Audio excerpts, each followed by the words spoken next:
Welcome to the Inspiration Hub. This is JJ Delgado, and we are here today to meet with Matt. Matt is responsible of the digital transformation of Tesco Mobile. He is going to tell us the new trends of the mobile industry and how he managed to transform digitally the company. Come with me and let's meet with Matt.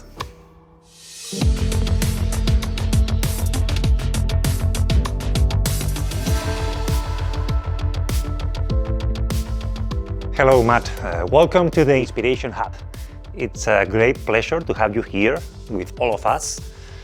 We can't wait to learn from you, to get inspired from you. You are now, Matt, the head of transformation from Tesco Mobile. But can you tell us a bit more about who is Matt? Yeah, sure thing. Thanks for the introduction. So, I'm Matt McBride. I'm the head of transformation for Tesco Mobile. I've been working at Tesco Mobile for around 13 years and had a number of roles in here, largely based in the technology teams. And as part of my role as the head of transformation, I currently work sort of independently and holistically across all of the organization to help us support and achieve our organizational objectives and key results. So that might be sort of optimizing various parts of the business to deliver value to customers and meet customer needs wherever possible. So it's quite a broad role, but very enjoyable. I can imagine because you had to face to very different personalities, roles, departments, functions. So you had to handle between all of them. Can you tell us some of the challenges that you face in your day-by-day job? Yeah, it's a day-to-day basis. I would say that customer needs are changing sort of faster than ever. Technology is changing faster than any of us could have ever imagined 10 years ago, and keeping up with that rate of change and customer expectations is a real challenge. And also the way that sort of colleagues want to find purpose in their work, come to work and make a real difference. And obviously working with great colleagues, but in a great environment. So creating the conditions for our people to thrive is another challenge we face into because it's really important to us. So I can imagine, Matt, this is a very common pain in all the corporations, how to handle between different departments, cross-functional teams for working in projects. And how did you make these people get engaged with the project? Can you tell us a bit about your magic sauce of making this work? One of the things which really helped us was around 2019, 2020, we started on the journey of doing an agile transformation. Mm-hmm. And in 2023, we did a recharge of that. And we've deployed enterprise agility across the entire organization. And as part of that is a real emphasis on cross-functional, multidisciplinary, end-to-end long-lived teams. So getting different parts of the business to work together, i.e. business and tech, is at the forefront of everything we do every single day. So getting people to work together as it's been a challenge over the years, but we're developing a culture where people really see the benefit of that happening. So that's sort of one key lever which has really helped. The second one is sort of aligned outcomes and believing, in terms of the key results that we want to achieve together. Everybody aligning behind that and wanting to do the best for the business. So that's really important. And the third way sort of we approach it is, we might share some insights. We will work with teams to bring thought leadership, and we'll sort of inspire and invite people to transform and want to take on a challenge of change to deliver better for customers or our colleagues. And most of the time, almost everyone can sort of see the benefit in it.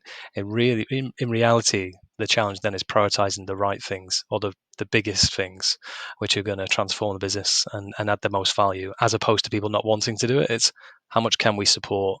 How much can we do at the same time? Because our colleagues certainly can. We want to do smaller increments of change as opposed to sort of big bang changes all the time, which can be really difficult to land. Very interesting. You mentioned the word change. And this is the only thing that we know that is not going to change, that is that we will change. So very, very interesting. You have a very large experience with a lot of successes during your career. Can you just highlight some of them for all of us to trying to get inspired from you? Yeah, I would say we've had some very recent success that I'm really proud of as an organization.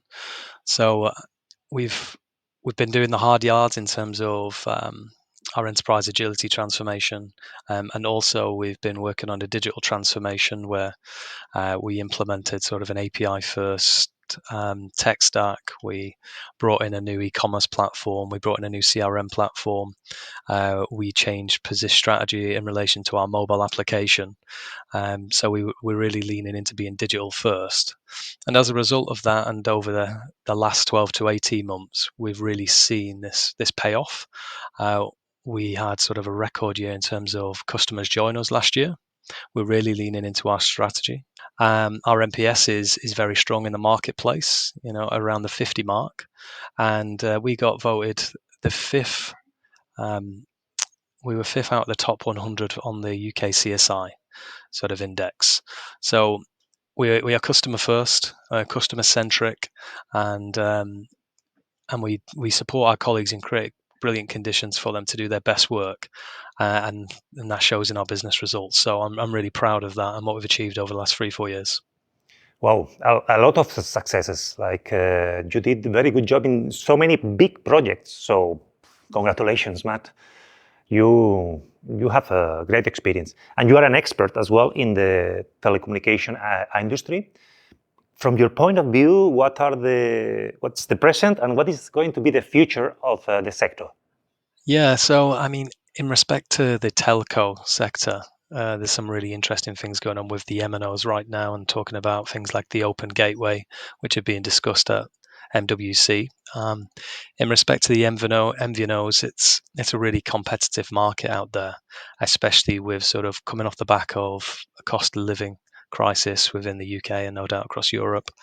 The emergence of, say, eSIM technologies, and now some new competitors into the marketplace with in particular roaming propositions. So it's a really interesting and an emerging marketplace. So I'm looking ahead, as is everybody else, to see where the opportunities and where the threats are going to be coming from in the next couple of years. I think the one thing which is on everybody's lips is AI.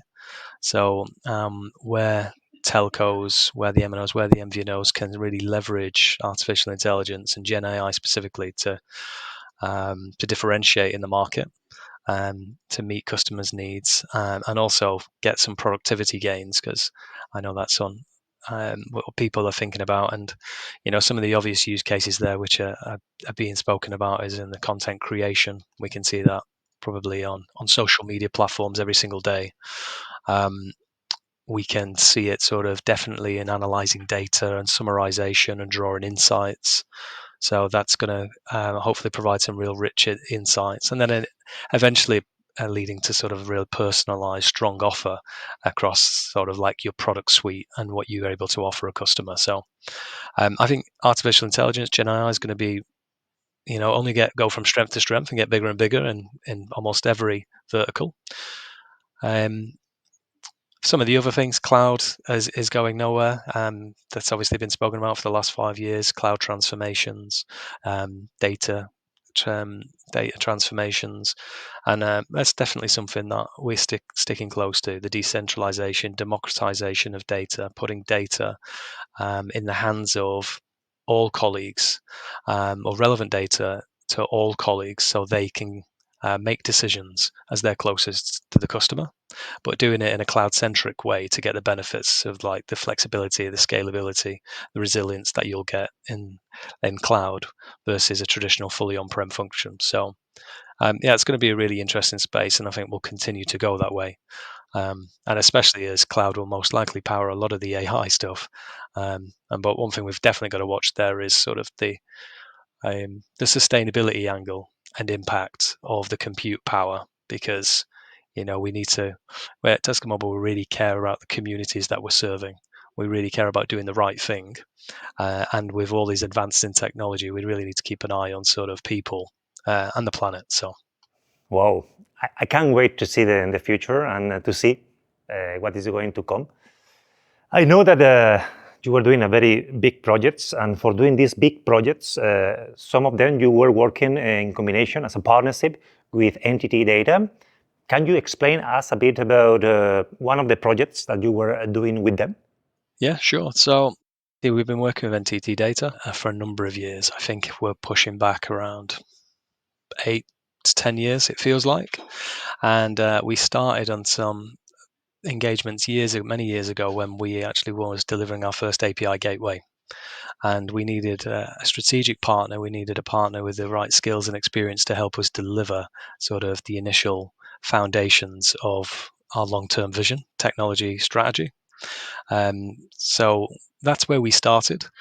And NTT Data, sort of partnering with them, they were able to deliver on all the agreed outcomes that we had and all the technology, improve our technology stack. But during that period, what they did is they helped us shape the next wave of transformation. They helped us sort of think about and bring external thought leadership from some various countries in the world, from different parts of their organization, to really stretch our thinking and sort of show that where there were definitely areas we could continuously improve. And that being a key part of our ethos, it was a really good link up. So yeah, it started about 8 to 10 years ago. They started with our API gateway and there's specific delivery teams. And from there, the partnership has evolved because of generally the skill, the experience that they bring to sort of the partnership. And anything that you want to highlight about what is different between working with entity data versus other partners that you had in the past? Yeah, I would say the primary thing with most partnerships is the people. It's the ability to sort of regularly communicate for a partner to really understand our mission, our outcomes, and align with them. And then think about all of the other organizations they're supporting, all of the people in their organization, and how they can bring that to the table in a way which can be mutually beneficial and help us achieve what we're really setting out to do. And I think NTT Data, we do that very strongly. So it feels people first, it feels strategic, it feels like we've got aligned goals, and then they've got an ability to deliver on their outcomes. So there's a proven track record there with working with Tesco Mobile, one we're satisfied with.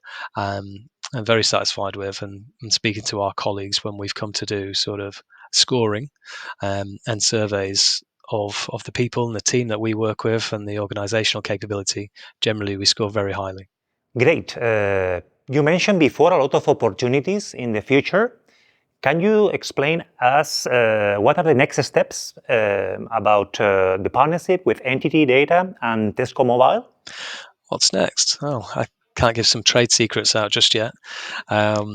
We've got bold plans, and one thing that we do is we regularly have conversations with NTT Data around sort of our direction, our 3 to 5 year goals, as well as our annual and our quarterly OKRs, and we sort of think about some of this stuff together.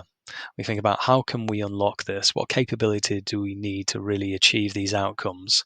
And how NTT Data can partner with us to help us deliver on these outcomes and goals.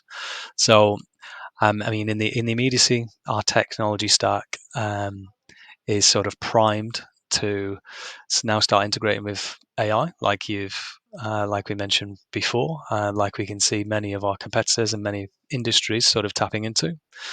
We'd love to create more unique, relevant customer experiences, having the biggest grocer in the UK, Tesco, above the door, and there are many ways we can approach this, but which are really, really exciting, and hopefully we'll start sort of entering the marketplace in the very near future.